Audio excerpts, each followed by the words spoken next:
All right, so induction proofs, you're going to first ask yourself when we look at it, what am I proving?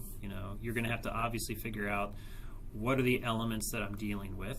A lot of times it's just simply numbers, like n equal 1, n equal 2, n equal 3. And so those are just numbers that we're plugging in. That's an awful lot of the examples we do. But it could be really anything. It could be people, it could be geometric shapes, it could be anything that just simply says 1, 2, 3 and is well ordered. And then along with this, and what we're proving is obviously going to be the propositional function, P. What's the predicate? What's the thing that you're testing for these things that's supposed to evaluate to be true? And then to do this proof, I can't do an infinite number of cases, so we just show the first case. That's the basis step. So it's true for the very first one, it works. And then after that, you either do weak or strong induction, depending on the problem, which would be, is it enough to just simply assume that it works for the kth, whatever that looks like? You'd have to figure out what's the kth look like, and then show that it works for the predicate of what you're talking about. It also works for the k plus 1. And sometimes you have to assume that it works from 1, 2, 3, all these elements up to the last. So a big part of the proof is to figure out what am I talking about, and then what are the objects that I'm working on. So let's take an example. Let's say I want to prove the problem, and so show that 1 squared plus 3 squared plus 5 squared plus everything up to 2n plus 1 squared is equal to n plus 1 times 2n plus 1 times 2n plus 3, all divided by 3. Okay, and so when I look at this, it's like, okay, what is this really saying, right? We've got to figure out, what is P of n? Well, this is P of n. P of n denotes this, and I can put this into English. What's the left-hand side? We sum the squares of the first n odds. So there's my first odd, there's my second odd, there's my third odd, and actually let's make this right. If I want to say it's the first n odds, that'd be 2n minus 1. So if this is plus 1, it'd be the first n plus 1 odds. Because if I would do, and actually they're indexing this different. They're starting at n equals 0, n equal 1, n equal 2, up to n. And so we're doing the n plus 1 odds because we're starting off at 0. So 2 times 0 plus 1 is 1, 2 times 1 plus 1 is 3, 2 times 2 plus 1 is 5, right? And so this is my counter. I'm starting off at n equals 0, 1, 2, etc. And so I'm adding up the first n plus 1 odds, and because we're starting counting at 0, and this ends up being this formula, right? So is this formula that's been given, which is kind of complicated. It's like one of the things you can figure out is where it came from, but we're not interested in that. We want to show that this is true for all odd possibilities, right? If I would sum up the first 11 odds, right, we would start off with 1 squared, 3 squared, 5 squared, start off at n equals 0, 1, 2, until we got to n equal to 10. And so we get up to 21 squared, right? And so as we go through these, you would do that square and it'd be the same thing as plugging it in. And so, for example, my first element is obviously n equals 0, which would be the left-hand side. So the first element denotes n equals 0, right? The second element that I'm talking about is n is equal to 1. Okay, well, what does that mean? Well, what we're saying, so for the first element, that means that 1 squared has to be 0 plus 1 times 2 times 0 plus 1 times 2 times 0 plus 3 all over 3, which ends up being, if I would look at this, that's 1, 1, 3 over 3, it's 1. That's 1 times 1. The answer is, well, that's true, right? What is P of E2? Well, now what am I doing? I'm taking 1 squared plus 3 squared, but that's supposed to be 1 plus 1 times 2 times 1 plus 1 times 2 times 1 plus 3, all divided by 3. So if I look at that, I get a 2, and that's a 3, and so those 3's would cancel, and that's 2. And 2 times 5 is 10, 9 plus 1, 10. Oh, look, that equality is still true, right? But I can't do it for the infinite number of cases. But the idea here is you need, as this example type of stuff, you need to understand, you know, what does this thing look like as you go through it, right? And so it's up to you to what you call EK plus 1 as we go through it. But we need to understand what those are, right? So just for the sake of ease, you could say, okay, what's the kth, you know, to, you know, the k plus first? I'm going to have to know those elements and what they look like. All right, anyways. So if I want to prove this, right, we have the basis. And the basis is always going to be, I need to show true for the start element, right? What's my first element? Well, I already did it up there, right? It's right here. So what's the very first thing I could, the smallest number of odds that I can do is 1, which happens to be, it occurs, that's the 0th odd if we're counting it 0 like their example. And so what would happen is it true that 1 squared is equal to 0 plus 1, 2 times 0 plus 1, 2 times 0 plus 3, all over 3. And this is a question. Is it true? Well, the left-hand side is 1. The right-hand side, as I work it out, is 1. And so the answer is yes, this is true. So the basis step is true. Then we go on to, I'm going to go ahead and use weak induction.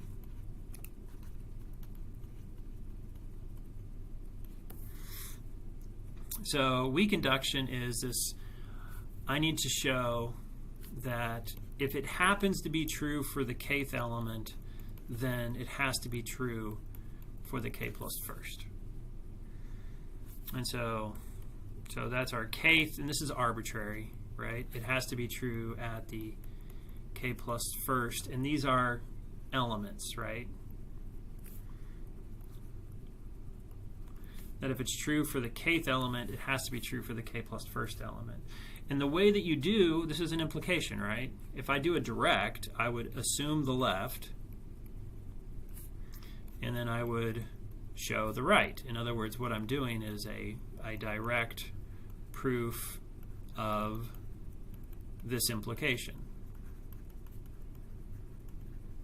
Right? And so when I look at this, I'm going to go ahead and say that, all right, what is P of E sub k? What I'm going to do is I'm just going to go to the kth formula, and I would say, okay, I'm going to take 1 squared and 3 squared and 5 squared and keep on going until I get to, say, 2k plus 1 squared. And that's going to have to be k plus 1, 2k plus 1, 2k plus 3, all over 3. In other words, I'm assuming this is, we assume, right? And it's fine. I can assume this because if it's not true, it's going to be true vacuously. So we'll just assume it. And so what I know is this equality is actually true. So if this is equal, the left-hand side is the right-hand side. It was true for the kth step. Now the problem is I need to show that it works for the next. Well, what does the next look like? Well, the next would be 1 squared plus 3 squared plus 5 squared plus, now I get my 2k plus 1 squared, and now comes the question of, I'm summing up odds. If this is my odd number, this 2k plus 1 squared, right, which happened to be at, if I look at this, this was unequal to k, right? What would be my next odd? My next odd is 2 steps away, so that would be 2k plus 1 plus 2, which is 2k plus 3 squared. So I'm adding up these odds, but I'm the next k, right? If I was at k, I'd be at k plus 1, so that would mean that this would be k plus 2, and I would be at the next, so that would be 2k plus, since I got two of those, that'd be 2k plus 3, which would be that odd. Now if we look at this, really the sum is what? It's the how many numbers you have in your sum, what's the last odd that you have, and what's the next odd. That's what this formula is. It's like, how many do you see? I see k plus 1 of these. And then what's the last odd that you did? 2k plus 1. What's the next odd? So how many things are in this sum? 2k plus 2. What's the last odd? 2k plus 3. What's the next odd? 2k plus 5. And this divided by 3. And now I need to show this, which means I don't know. Here's my problem. I don't know that this is equal. This is equal, right? This is true. The left-hand side equals the right-hand side. I don't know. I'm supposed to show inequality. Now, there are two ways to show, just for the sake of doing these algebra type problems, right? I need to show this equality is actually true, right? I don't know if the left is equal to the right. I need to show that's happening, right? Showing things to be equal, right? So note, to show A equals B, right? There's two ways.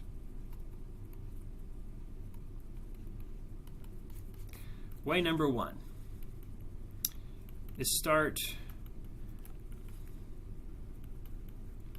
with a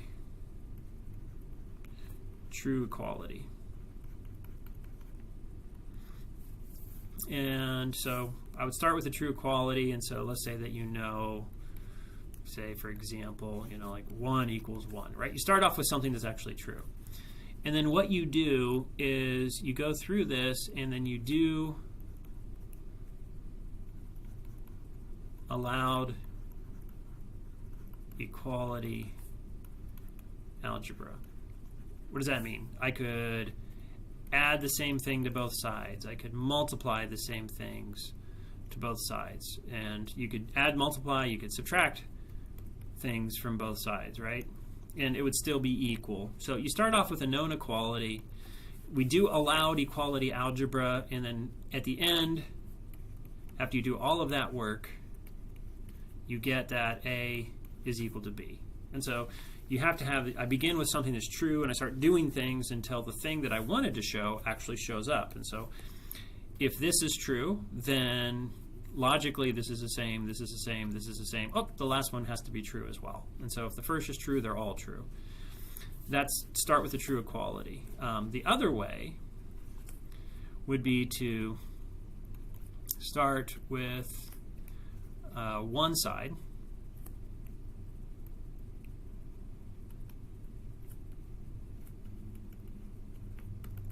So you start off with A.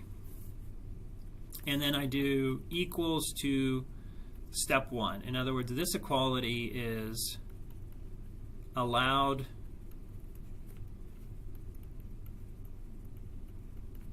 expression algebra.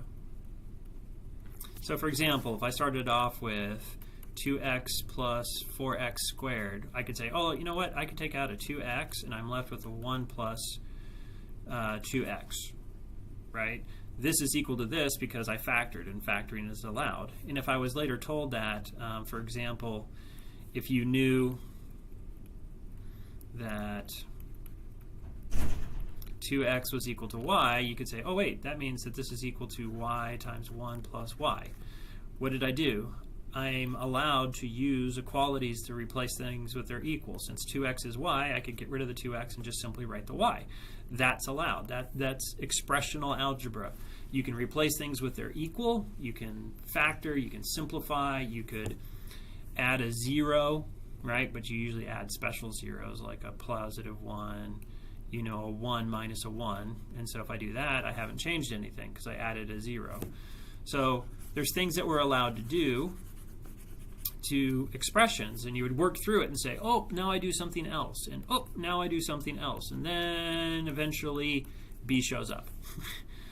And since I started with A and it's equal to S1 because I've done legal algebra, and it becomes S2 and it becomes S3, and and it becomes S4, and oh, look, B shows up, then A equals B. And so that's your two approaches. If you want to show two things are equal, you start with the true equality and then do things that you're allowed to do. Add, subtract, multiply, divide, as long as they're appropriate, and then first equality means the second equality. Or, if you want, you can start with one of the sides, and then you simplify it and rewrite it and replace things until the other side shows up. So, what does that mean for this problem? Well, the normal approach to this is to say, if I do an equality work, we normally start with this equality right here, and then say, what would I do to this problem so it starts to look like this problem? Well, if I look at it, I know this equality is true, right? But the only difference between this one here and this right here is this left is missing a 2k plus 3, the quantity squared. So knowing where I'm at, I know I actually have this equality. And so what you could do, and so what I'm going to use is technique 1. So this equality is true, so copy.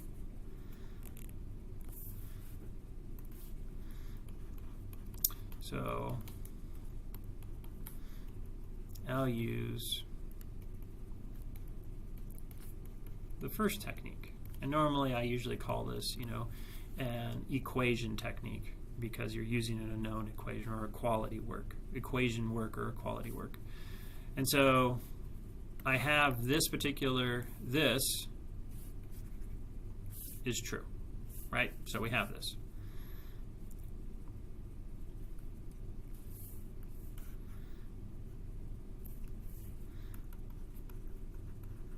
By assumption. We're fine to do that. That's the kth step. And then I look at it and say, you know what? The only thing that this left-hand side was missing that I want was a 2k plus 3. And so what I'm going to do is I'm allowed to do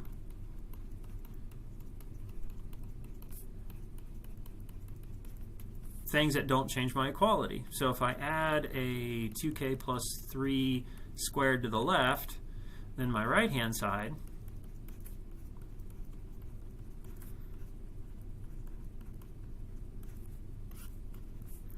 I have to also add a 2k plus 3 squared.